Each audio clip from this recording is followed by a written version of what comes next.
Biblia es el libro de mi Dios y en ella solo confío yo. La Biblia es el libro de mi Dios y en ella solo confío yo.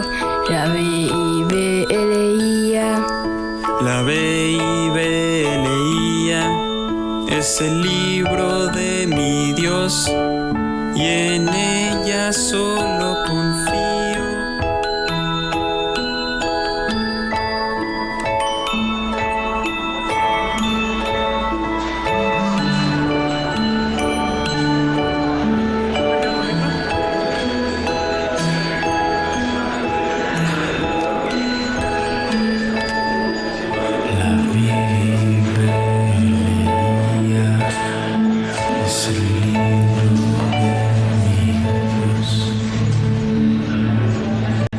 Hey, Gabriel, ¿qué estás haciendo? Recogiendo para irme.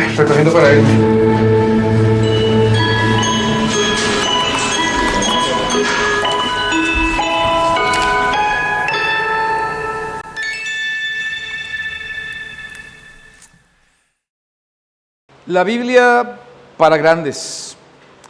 Como obtuvimos nuestra Biblia, esta es una de tantas Biblias que tengo, no es la manera en la que el mundo, el planeta, obtuvo la Biblia. Yo tuve, como algunos de acá, su Biblia. Me acuerdo que la primera que tuve era una Biblia de pasta dura, que por cierto era en inglés, era una versión King James Version, y el que me la dio fue un misionero, Larry Owens, que pues él hacía su labor con nosotros cuando su servidor tenía 17 años, que allí fue cuando tuve mi primer contacto con una Biblia. Era muy diferente a esta.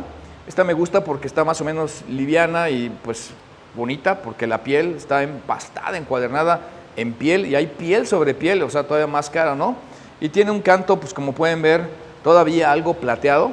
Algunas ya me las he acabado tanto que la verdad mejor las dejo en la casa porque básicamente se desarmarían. Bueno, pues hoy queremos comenzar esta serie de la Biblia para grandes, donde queremos hablar de primero lo último, y haciendo alusión y evocando a su pensamiento que esta serie es para aquellos que recibieron una Biblia cuando niños, o fueron introducidos a la Biblia cuando eran niños. Pero también la serie es para aquellos que fueron introducidos a la Biblia por adultos que fueron introducidos a la Biblia cuando niños. O sea que de alguna manera lo que estamos diciendo aquí es que sabemos muchas historias de la Biblia, que tenemos en alguna manera una trayectoria de cuando niños que nos hablaban de la Biblia y nos decían, pues esto es la palabra de Dios, y tú no lo cuestionabas, lo aceptabas así tal cual. Y ojalá tomes la Biblia y la sigas y la pongas en práctica. Yo creo que sí, ¿no?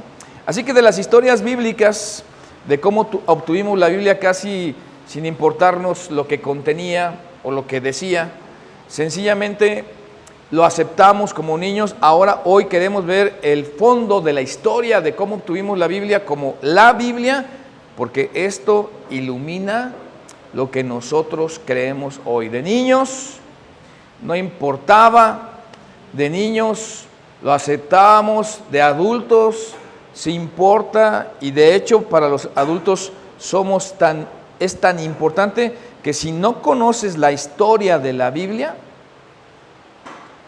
es fácil que estés considerando irte, si no es que ya te fuiste de alguna iglesia, o de la iglesia, o del cristianismo. Porque en algún momento de tu transitar de tu fe de niño no te alcanzó para cuando grande los rigores de la vida, tu fe de adulto. Y había muchas cosas que no podías contestar y que algunos pues mejor optaron por claudicar e irse y darle la espalda. Por eso decimos así claramente, si no conoces la historia de la Biblia, es fácil descartar las historias en la Biblia. Así que tenemos aquí un problema, porque la manera en la que obtuvimos nuestra Biblia, nuestro ejemplar, déjeme usar esta palabra y luego investiguemos lo que significa, ¿no? Nuestro códice, no es un códice, la manera en la que está confeccionado esto es un códice. Antes era rollos, y esto, la manera de organizarlo en libros empastados y encuadernados, eso es un códice. Eso, nuestra primera Biblia dorada o negra o pasta dura, en ese momento la palabra de Dios, todo era verdad, nadie tenía que explicar nada, incluso antes de que yo la leyera. Por cierto, hoy mucha gente no lee la Biblia, Muchos tienen su Biblia en la casa y no me arriesgo a equivocarme con esto que voy a decir. De verdad que incluso algunos la tienen así, en algún pedestal, abierta, en algún rincón de su casa o a la entrada, como amuleto, pero leerla, sería bueno que la comenzaras a leer, sea que creas todo lo que estamos diciendo de ella o no. Así que, en el caso tuyo, ¿qué te alentó a leer la Biblia?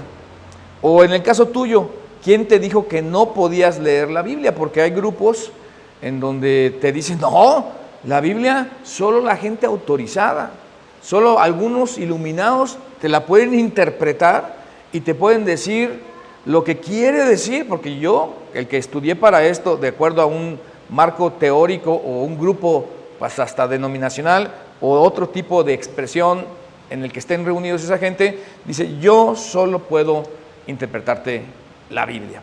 Así que esas incomprensiones o nuestras comprensiones infantiles de la Biblia, pues las hemos llevado a este estado de adultos. De hecho, hay hasta algunos dogmas, y la verdad es que ni lo tengo aquí escrito en mi bosquejo, hablando de la manera en la que la gente idolatra las páginas. O sea, la Biblia, no la maltrates, ponla ahí, no la rayes, no le escribas nada, porque es la palabra de Dios.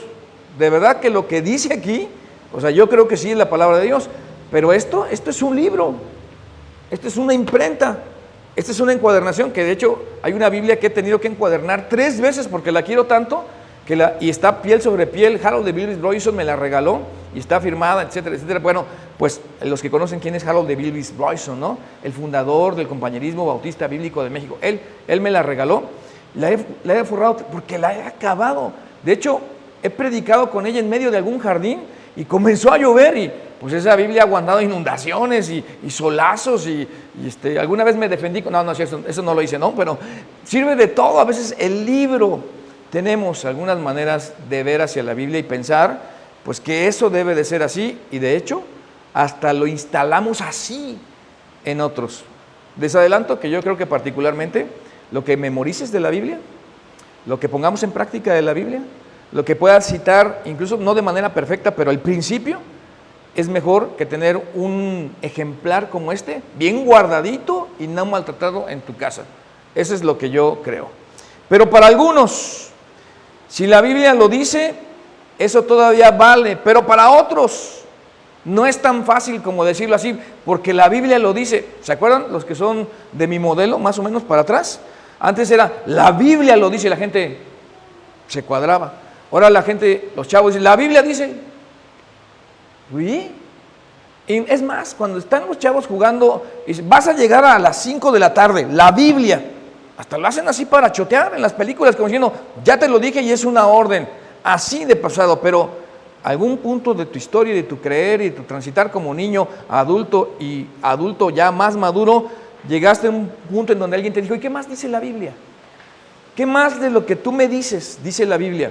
Sobre todo esas partes donde algunos se brincan en las enseñanzas de los grupos o de las clases, de las que sean, la parte que no les conviene decir, porque así hay algunos, ¿verdad? De hecho, como pastor, yo les puedo decir que tengo léxicos, tengo diccionarios interlineales griego, español y hoy demasiados idiomas todavía más en los que has traducido la Biblia, y tengo algo que se llaman comentarios exegéticos de la Biblia. Y entonces resulta que yo llego a tener una duda y digo, pues voy a ver qué dice aquí Brown, James, los estoy echando de cabeza, y llego allí, justo ese capítulo se lo saltan, justo ese versículo no lo comentan, justo eso dicen, ve a otras referencias, porque algunos sencillamente piensan que o no tienen los elementos o que no pueden explicar lo que está allí. Pero ¿qué más dice la Biblia? Y además las partes de las que no hablan en la iglesia, porque convenientemente pues te las brincas y son momentos duros y hay cosas que, bueno, algunos, déjenme decirlo aquí entre paréntesis, este no es el tema, algunos cristianos quieren que les demos duro y que les hables duro y que les prediques duro, y luego yo digo, ¿y luego? O sea, ¿cuál es el resultado de ese predicar duro? ¿Dónde está la vida espiritual que produjo ese predicar duro y decir cosas directas a las personas, a veces más humano que de la Biblia, O sea, más del estilo y el carácter, el temperamento del pastor y su acervo cultural o su temperamento, se ve ahí más que cosas de la Biblia. Por eso, como no podías saltártelo eso, miraste hacia otro lado, o sea, en la vida, y te fuiste porque dijiste, no puedo con eso. Esa historia me rebasa. Ese tema no lo entiendo. La manera en la que me lo dijeron me queda complicado, no lo puedo ver. Por eso la historia de la Biblia no comienza, o podemos pensar, para maravilla de muchos, en el principio. Si tú abres tu Biblia y dices, en el principio creó Dios los cielos y la tierra, y uno piensa, ¿allí comenzó la Biblia? Bueno, allí comienza el relato de Génesis, pero la Biblia no comenzó allí. De hecho, se maravillan porque cuando pensamos en dónde comenzó la Biblia, comenzó en griego, comenzó por un doctor, se llama Lucas, compañero del apóstol Pablo, del que todos sí ubicamos, y luego él va a documentar y a ver eventos en donde él, pues ni idea tenía de que por lo menos 270 años después de lo que él escribiera, iba a estar compaginado así, en códice, la Biblia. Pero para ese momento, en algunos escritos antiguos solamente tenían acceso, y eso privativamente solamente algunos, a los rollos. Y si querían leer algo de la sinagoga, era allí en la sinagoga. No tenían más que los reyes y algún otro prominente, alguno que otro rollo en su casa, pero no estaba al alcance de todos. Así que para este punto no estamos hablando todavía de la Biblia. En donde estamos pensando ahorita es en que Lucas, como alguien instruido, médico, que se va a los detalles y que quiere documentar eventos, no se sienta a escribir la Biblia, sino que los eventos van en torno a la vida y obra de Jesús. Miren, veamos por ejemplo lo que dice Lucas 1:1. Y quiero invitarles a que me ayuden a leerlo, por favor. Muchos han intentado hacer el relato de las cosas que se han cumplido en nosotros. Así que allí está Lucas, que está, como dice él, sinceramente diciendo, muchos ya han hecho esto, algo atípico, porque hablando de antaño, no se documentaban por muchos eventos, pero esto es algo atípico, precisamente reclama los miles y cientos de personas alrededor que llegaron a comentar y a escribir particularmente algo dirigidos, en este caso, de Jesús alrededor de su ministerio. La razón es sencilla, algo había pasado. ¿Qué hace la gente cuando escucha las sirenas de una ambulancia o patrulla? ¿Qué pasó? ¿Qué pasó? Así es el morbo de nosotros los seres humanos. Miren, cuando dije morbo sí me estoy incluyendo, porque somos morbosos los seres humanos, ¿no? Yo no comprendo algunas cosas, pero a lo mejor tú no comprendes algunas de mí. Dicen que soy muy quisquilloso. ¿Ustedes qué piensan? ¿Que soy muy quisquilloso los que me conocen? No, bueno, sí soy quisquilloso, pero en algunas cosas nada más, ¿no?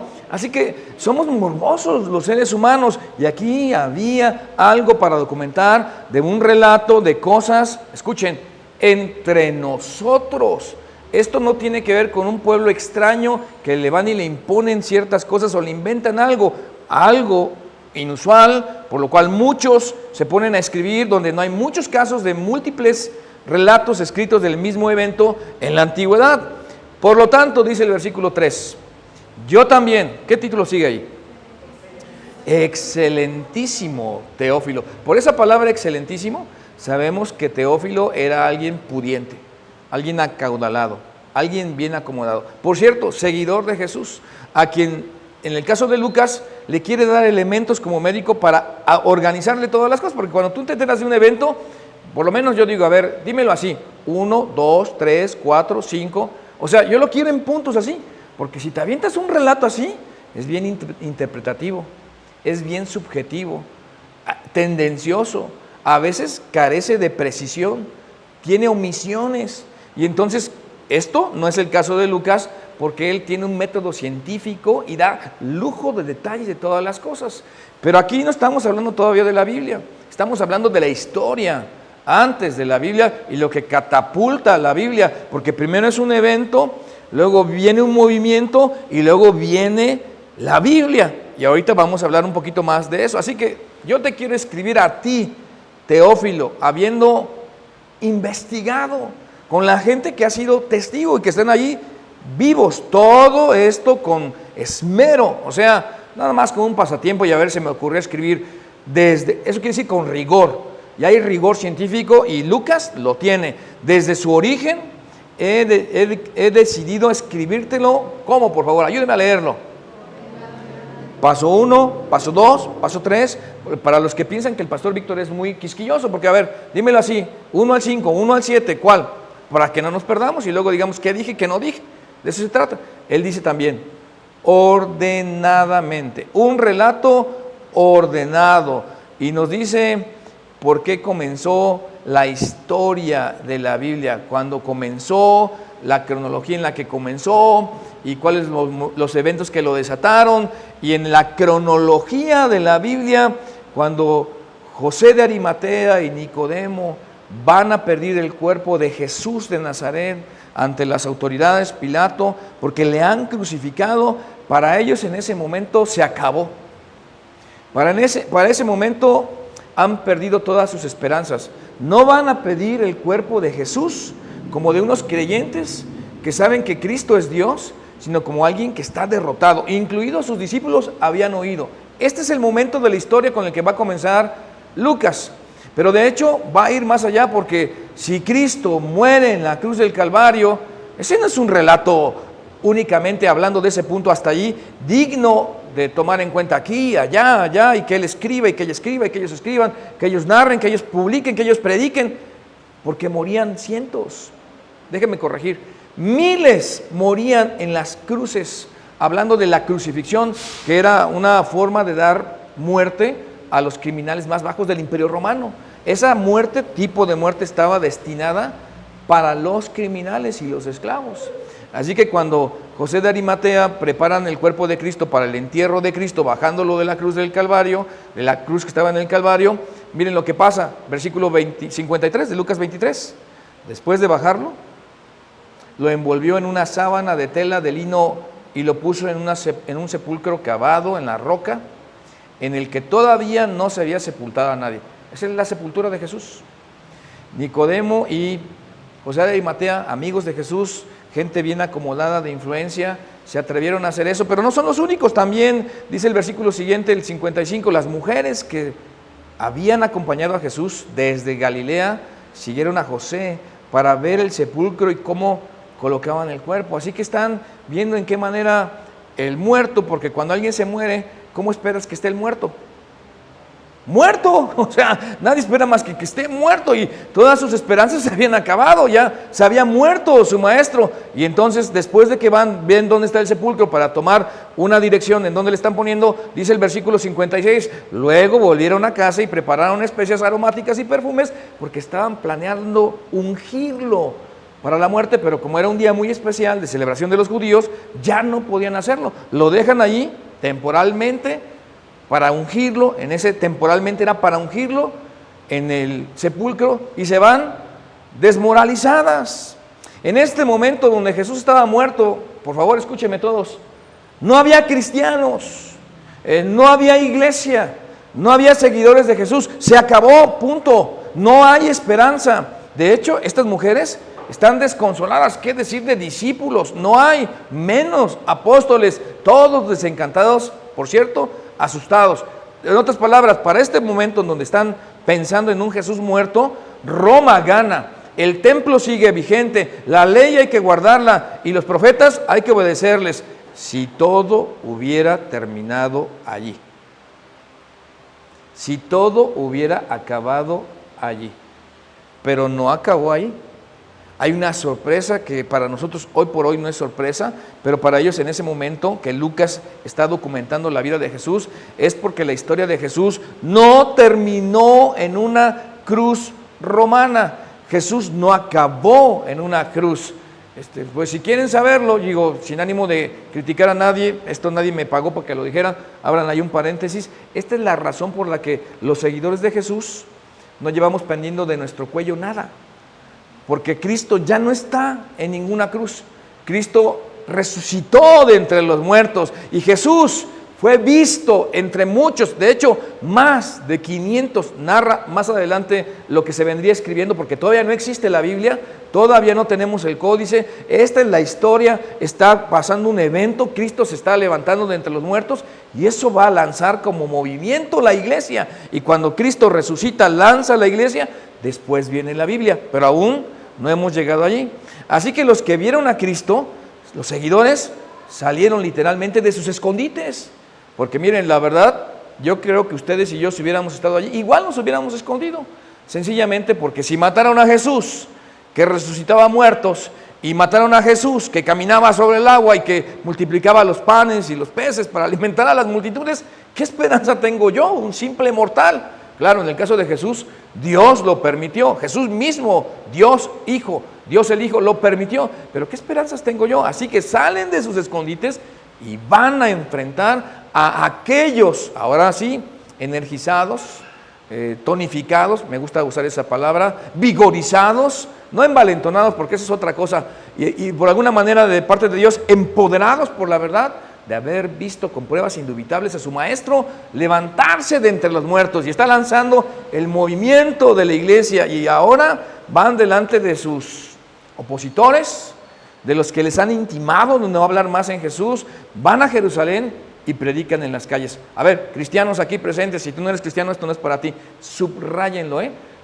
no es el único que predica el pastor, y sí predica, pero no es el único, y no se necesita un púlpito para predicar, siempre, ni se necesita mucha gente y un foro, a veces es de 1, 5, 10 o 20 o 100 personas, tu círculo de influencia, no es el único el pastor el que enfrenta y sale de su escondite, cristianos, si tú no eres creyente en Cristo, esto no es para ti, esto es para los cristianos.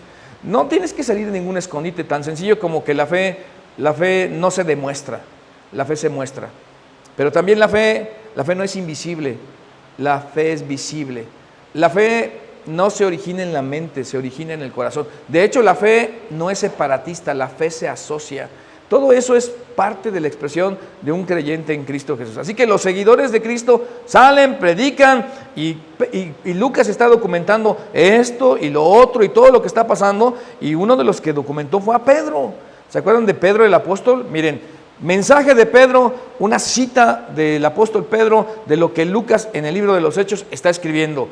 A este Jesús, Dios lo resucitó de ello todos nosotros somos testigos. Así que el Dios de Abraham, el Dios de Isaac o de Jacob, el Dios de nuestros padres, ha glorificado a sus siervos. Ese es el mensaje de Pedro, ¿no?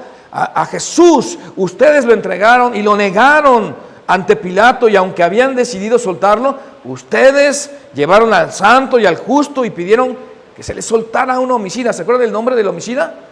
Barrabás.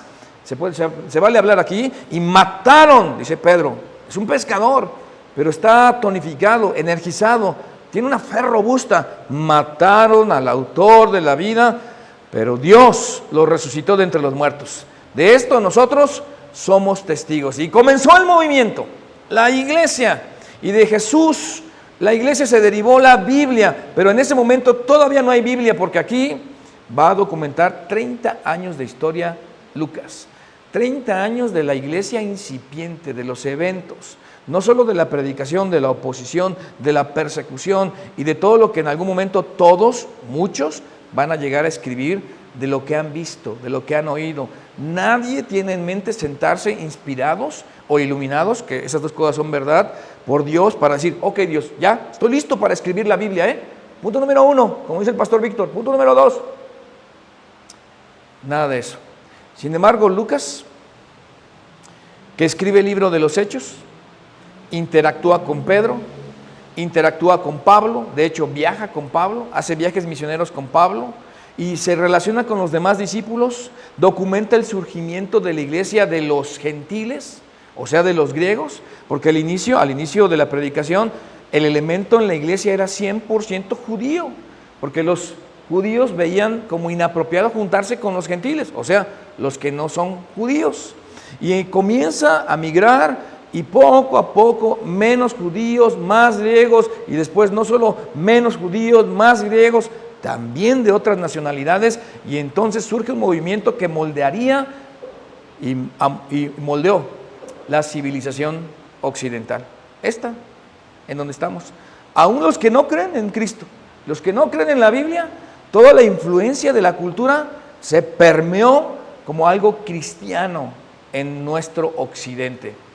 Esta cultura o civilización occidental. Así que él dice, yo no fui el único, no fue el único relato, muchos han intentado, volvemos a leer allí, hacer un relato de las cosas que se han cumplido y me quieren ayudar a leer. Son testigos. Pero entonces preguntémonos, ¿por qué muchos escribieron? Porque algo extraordinario no puede ser que llame la atención de una sola persona. Porque algo extraordinario que había sucedido no puede quedar a expensas de una sola persona y su apreciación. Porque es algo extraordinario lo que ha sucedido, pero no solo por qué muchos escribieron, sino también por qué escribirlo si era caro. El asunto aquí es que había que asegurarse que generaciones futuras pudieran leer esto. Porque acuérdense que aquellos días, hoy, hasta los muchachos desprecian los libros y los tiran a la basura y a lo mejor llega a su tercero de secundaria y le revisan, oye, pues si no hiciste nada aquí en tu cuaderno de trabajo, ¿no? Como si fuera muy normal tener libros. En aquellos días era privativo tener libros. Pero no solo esa pregunta, sino la tercera que les invito a leer todos aquí. ¿Por qué escribirlo si la mayoría no sabían leer ni escribir?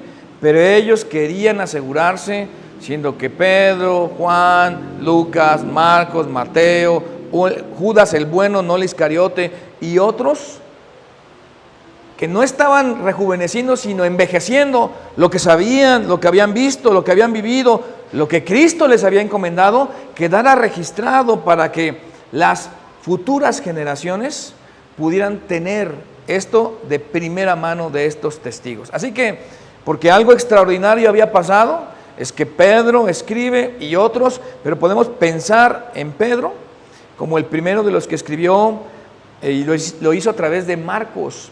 Este es Juan Marcos y hay un debate en todo esto de quién era este Juan Marcos, si era el primero que fue con Pablo y Silas en el primer viaje misionero, que los abandonó y que luego Pablo dice, mándenme a Juan Marcos porque ahora sí me es pues útil, porque ya había cambiado. Yo creo que sí, porque aparte Marcos, como es sobrino de gente acaudalada, está bien educado, y el griego por el que escribe Marcos es un griego culto.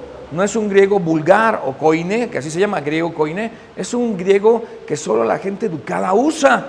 Así que Pedro, como es un pescador y es muy dinámico, el Evangelio de Marcos son solo 16 capítulos, milagro tras milagro, sería el relato de un rudo y dinámico pescador, sin duda. Y pues, a ver, siéntate, Juan Marcos, te voy a decir cómo fueron las cosas. Aparte, pues fue compañero de viajes de Pablo, y aparte está en el ministerio, y es el Evangelio, no todavía, en este momento no hay Evangelio. Marcos es la carta más temprana, se escribió tal vez 20 años después de que Cristo ascendió al cielo, o sea, por ahí del año 50 después de Cristo se escribe Marcos. Pero no solamente Marcos escribió, también escribe Mateo, pero Mateo, a diferencia de Marcos, que escribe en griego para que todo el mundo de Roma lo sepa, el idioma que es de los cultos, y para llevarlo tras el Imperio Romano a todas las personas, ahora Mateo.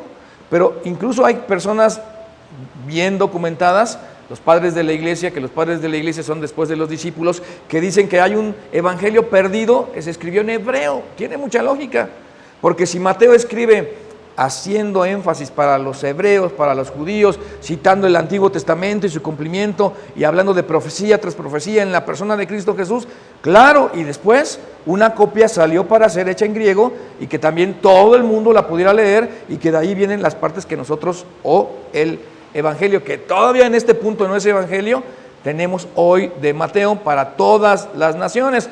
Pero no solamente escribió Pedro, no solamente escribió Mateo y otros, Lucas, también escribió Juan. Y entonces, pregúntenle a Juan, a ver, si Lucas está diciendo que muchos ya han tratado de poner las cosas en orden, que entre nosotros han sido ciertísimas, ¿por qué otro escrito, Juan? ¿Para qué vas a escribir algo de lo que todo el mundo está escribiendo? Todo el mundo, pues para ellos ya son muchos los que están escribiendo. Bueno, pues al final de su relato, Juan nos dice, ¿por qué? Miren, vamos a leerlo. Juan 20:30, por favor. Jesús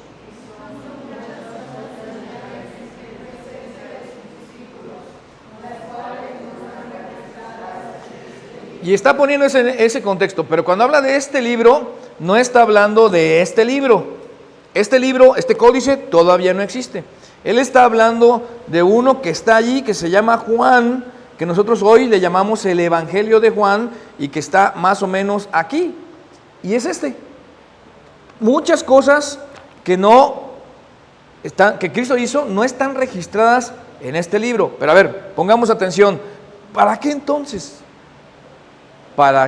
Pero estas se han escrito, ponerle énfasis, documentando el momento, habiendo sido testigos de eventos extraordinarios, está escribiendo con plena certidumbre de lo que está haciendo. Estas se han escrito para que ustedes, perdón que lo señale, a la cámara, ustedes, yo, todos nosotros, todos los que estamos aquí reunidos, ustedes crean. Y aquí ese es el problema para muchos, ¿no? ¿Creer qué? ¿Qué es eso que debo creer? ¿Qué es eso que Juan, que hoy conocemos como apóstol, pero en este momento no le conocen como apóstol cuando está escribiendo, por lo menos era perseguido, aunque Cristo ya lo había dejado como apóstol, no está escribiendo la Biblia, todavía no existe la Biblia compilada como Biblia? ¿Qué es eso que deberías creer y qué es lo que no crees que te hizo no creer en lo que debes creer? Parece como que dije de Cantinflas aquí, ¿no? ¿Qué es eso que no crees que te hace no creer en lo que deberías creer? Porque lo que está ponderando aquí Juan, ¿qué es eso en lo que no crees? Bueno, lo que está a punto de decirnos Juan es lo que todas las personas únicamente deberían creer, porque eso es lo único que necesitan creer. Todo, y aquí déjenme intercalar esto, todo el problema religioso de nuestros días, todo el problema denominacional y de escuelas teológicas, por favor, es problema nuestro. Eso lo hemos hecho nosotros. Pero esto, dirigido de parte del que atestiguó, como uno de tantos que escribieron, Juan, dice, esto es lo que realmente importa y lo que tienes que poner atención. Y por eso nos estamos quedando aquí, haciendo un énfasis muy importante. Pero estas se han escrito para que ustedes crean, ayúdenme todos, que Jesús es el Cristo. Y para que al creer en su nombre tengan vida, de la que mismo Juan habla en Juan 3:16, porque así hoy tenemos números y capítulos y versículos. Capítulo 3, versículo 16, porque de tal manera amó Dios al mundo que ha dado a su Hijo unigénito, para que todo aquel que en él cree no se pierda, mas tenga vida eterna, que Juan le habla así, una vida que comienza desde el momento mismo en que tú crees a Cristo aquí en la tierra. No necesitas morir para ir a la vida eterna. Y entonces Juan dice, aquí está por la razón por la que yo escribo, de tal manera que si no hay nada más y nada más tienes esto, que era la práctica en aquellos días, que eran las circunstancias de muchos en aquellos días, si es todo lo que tienes, es suficiente, porque yo te estoy diciendo que todo lo que yo te escribí en sus capítulos de Juan, que hoy sí los tiene, es para que tú, para que nosotros, para que ustedes crean y para que creyendo tengan vida en su nombre. Así que durante décadas, durante milenios, la gente ha sido dirigida a decir, ¿no es cierto que alguna vez les dieron un evangelio de Juan y dijeron, solo lee este, solo lee este, solo lee este? Y la gente, ¿ya con eso? Sí, lee eso, nada más, porque tenían razón. Creyendo, viendo y revisando el ministerio de Cristo, lo que leen y creen, en ese momento viene la vida eterna a tu corazón. Así que si el relato de Juan es todo lo que tienes, el relato de Juan es todo lo que necesitas. ¿Me ayudan a repetir esto? Si el relato de Juan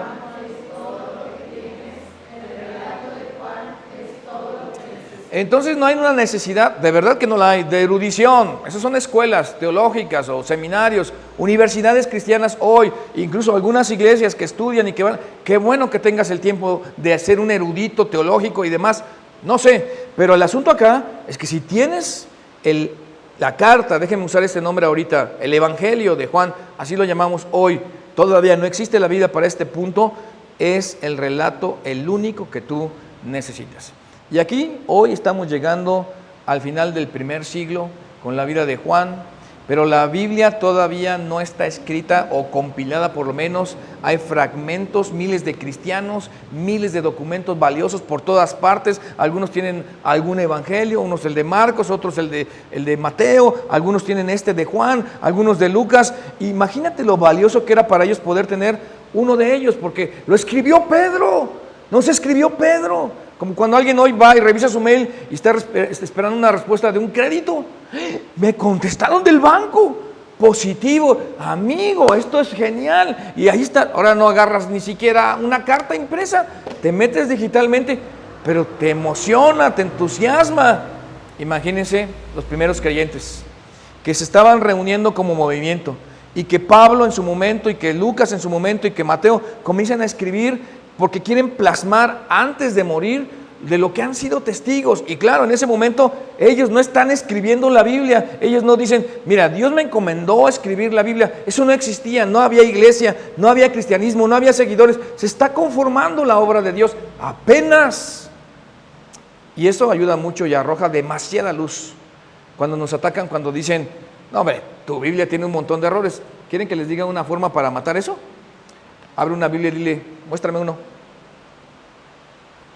La gente promedio no lo va a hacer, porque la gente promedio repite solamente lo que ha escuchado para quitarse de encima a la gente. No lo va a hacer. Pero si te dice un supuesto error, ponte listo, y pregúntale a Paco Patricio. Quedamos que tú le vas a preguntar a Paco Patricio, ¿no? Y entonces él te va a ayudar a decir, ay, ¿cómo se explica aquí la diferencia de números? Hablando de cifras, aparentes contradicciones. Pero la gente promedio, como no lee la Biblia, no te va a decir. La verdad es que no te lo va. Es más, perdónenme, déjenme decirlo en voz baja para que nadie se entere. Ni los cristianos leen la Biblia. O sea, de verdad, ni los cristianos leen la Biblia. Y luego nos ponemos en debates así como para hablar y argumentar. Bueno, eso sería otro tema. Me quedé con las ganas. Hagamos una serie de debates de lo que supuestamente deben ser y hacer los cristianos en el ministerio, ¿no? Miles de cristianos para el primer siglo, miles de documentos, fragmentos, pedazos de las cartas de Pedro, de Pablo, de Marcos y de todos. Y la gente los quiere tener. Imagínate cuán valiosos eran esos documentos. Pero cuando escuchaban los relatos de lo que sus padres les decían ahora a los niños y a los muchachos, ahora tenían algo mejor, tenían dónde leer lo que no se lo podía llevar el viento, si me permiten esa palabra, lo que no tendría imprecisiones de lo que oí, lo que dijeron y cómo fue, y ya pasaron algunas generaciones. No, se escribieron 20 años después el primer evangelio, Marcos, de que Jesús fue al cielo. Así que cuando terminó el siglo I, había miles de cristianos de muchas partes del mundo, y muchos de estos cristianos y sus congregaciones tenían copias de este y de otros documentos, de algunos, unos y otros, y a los cuales, asómbrense, ya desde entonces, a manera temprana, se les consideraba valiosos y confiables, pero podemos decir valiosos y fiables. Y con el tiempo se les consideraron también sagrados, básicamente inspirados de inicio, de manera que pronto llegaron a ser las Escrituras. Pero para eso tendrían que pasar 300 años, 270, 250 años. Así que en ese momento dependían solamente de lo que el movimiento recordaba de los apóstoles y habían dicho, y ahora les comenzaban a llegar las cartas de Pablo, de Marcos, y como ya decía, pero el imperio estaba muy sensible, déjenme usar esa palabra. Era el imperio romano que era de alguna manera el testigo de todo lo que estaba pasando, y en alguna manera se sentían amenazados por los cristianos, porque estos cristianos no honran a César como Dios. Estos cristianos no se doblegan, estos cristianos básicamente dicen que Cristo es el Señor y que Cristo es el Dios enviado por el Padre para estar en medio de nosotros y morir por nosotros y ser el Rey de Reyes y Señor de Señores. De manera que se ofenden, y acuérdense que el Imperio Romano, si la cosecha iba mal, pues alguien tenía la culpa. Los dioses estaban mal, pero alguien tenía la culpa. Si la cosecha iba bien, alguien era el que estaba haciendo las cosas bien. Entonces, cuando las cosas les iban mal al Imperio Romano, ya sé, los cristianos tienen la culpa. Y entonces, dice Tertuliano en su libro de Apología, si el Tíber, me ayudan a leer sobrepasa los muros, si el Nilo no se inunda, si se mueve la tierra, o sea, si tiembla, si hay hambre o plagas, los cristianos a los leones. Histórico, Tertuliano lo escribió. Estamos hablando de los albores de la historia de la iglesia, cuando en aquellos años sí costaba ser seguidor de Jesús. Hoy, a lo mejor te cuesta que se burlen de ti. Ay, se burlaron de mí. ¡Oh! A veces se burlan hasta porque fallas un penalti, ¿no? ¿Qué tal de los de la selección de México? Ojalá que en este mundial no falle ningún penal, mis amigos, échale ganas. Pero, ¿cómo? Si a eso se dedica, para eso le pagan, y no pudo pegarle a la pelota. La verdad es que hasta yo lo he dicho. Esa es la verdad, O sea, para eso estás, mi amigo. Burla. Hoy, cuando hablamos que somos seguidores de Jesús, la gente se medio burla de nosotros. Pero en aquellos años, a los leones, si se inunda, si no se inunda, si el cielo se nubla, si no se nubla, los cristianos la pagaban de todo a todo. Así que, ¿cómo podemos mantener, dicen los romanos, a los dioses contentos? Aquí, cualquier costo es pagable. Vamos a pagar, ¿quién?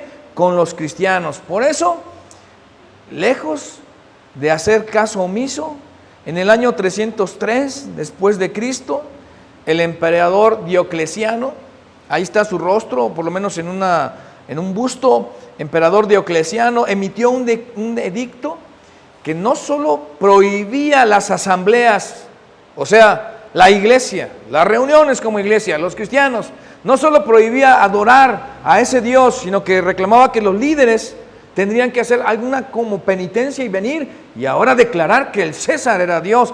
Mandó quemar todos los escritos, los que fueran cartas de quien fuera, de todos los documentos de todos los cristianos, y los lugares de culto fueron destruidos, y la asamblea, la reunión de la iglesia, prohibida, y mandó la destrucción de todo cuanto tuviera un registro de lo que los cristianos hubieran escrito.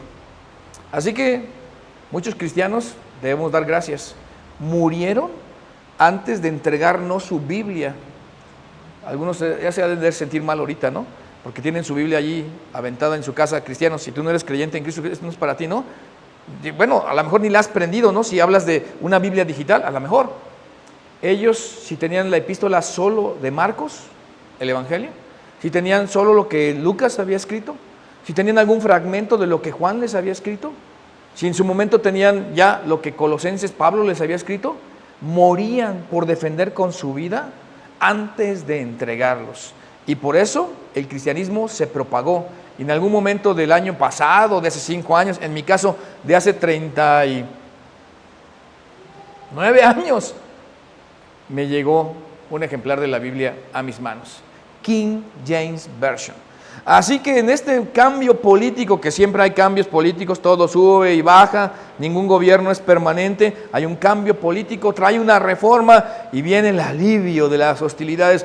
Por lo menos fue un respiro, la verdad. No puedo decir, qué beneficio fue que Constantino en el año 324 después de Cristo, emperador, canceló los edictos de Diocleciano, devolvió la propiedad a las iglesias, permitió que la religión cristiana fuera la preferida del imperio. Es donde yo tengo mis reservas.